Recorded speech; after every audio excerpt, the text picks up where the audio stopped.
Hello, ladies and gentlemen. My name is Jansen Fancher with MarineMax Lake of the Ozarks, and I'm on a 2025 Sea Ray 290 SDX.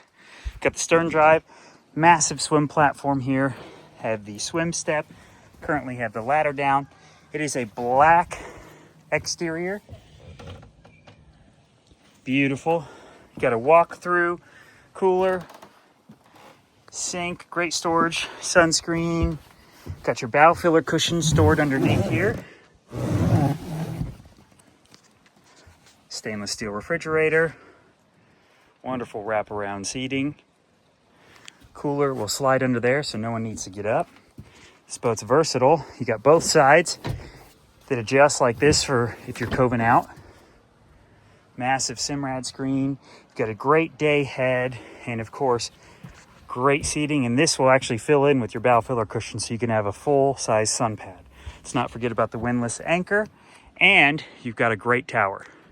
If you guys would like to set up an appointment to see this boat, my direct line is 573-606-3029. Ask for Jansen. Thanks and have a great day.